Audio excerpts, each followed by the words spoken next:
I think probably what you said earlier about the fact that a lot of games went under last week. The lines just seem a bit sharper. Usually we're looking for unders, and not really many that I can make a strong case for. I think, maybe Jacksonville Chargers, just on speculation that, the Chargers end up sitting some guys against a Jags team that they maybe think they could win. Herbert obviously being chief among them.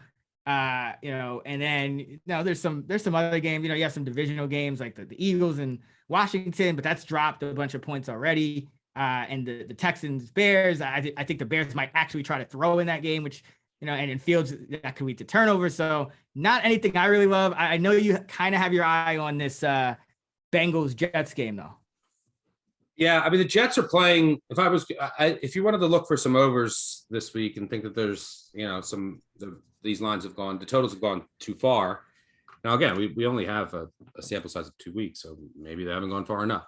But if I were to guess, we'll probably get an over week in that it'll be at least a game or two over 500 that the overs go with how they've gone. Like I really wanted the Packers under. I don't know if I can actually play under wherever it's at now, 41. It was like at 48 or something. I don't wherever it was. But if a couple overs that I would look at, Bengals, Jets. And by the way, that's the last we'll talk of the Chargers Jags game. We'll have write-ups for that. I'll have write-ups for all the games. It's just that we don't know with Herbert.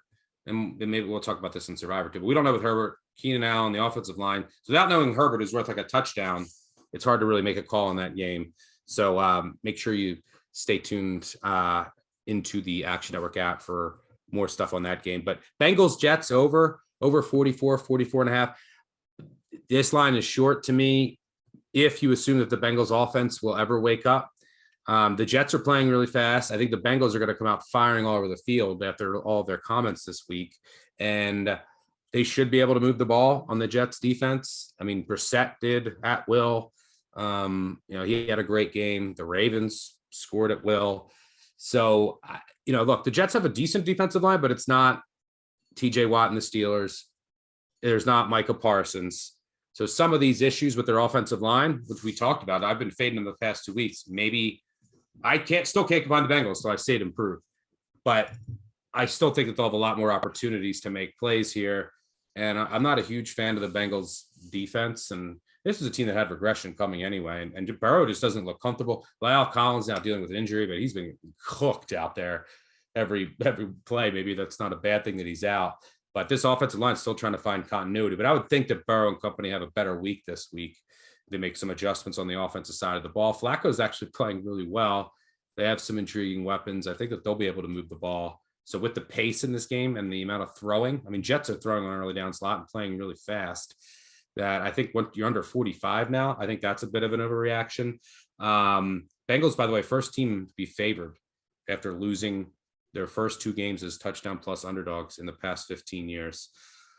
So yeah, I can't look, the line has come down. There's no value in like, my numbers can't get to the Jets because the Bengals, but I can't bet the Bengals until I see something more with that offense, specifically the offensive line. The other one would be the Bills and the Dolphins. And this one has gone up a little bit, but it's hard for me to see this game not being an absolute shootout. Number one, the Dolphins have, some of the fastest receivers in the NFL going up against a defense that is dealing with a lot of injuries on the back end at safety, at cornerback. You're already missing Trey White. And then you have a Bills team that just shreds this, well, everybody, but especially this Dolphins team. They've won 7 straight against the Dolphins. They scored 42, 31, 37, 31, 56, 35, and 26. And by the way, I've talked about this earlier this year. Anyone with a pulse against this Dolphins defense last year got to 30. As long as you had a starting quarterback and you had a pulse, that was it. You got to 30. And they might be they're already missing one of their starting quarterbacks. They could be missing another one.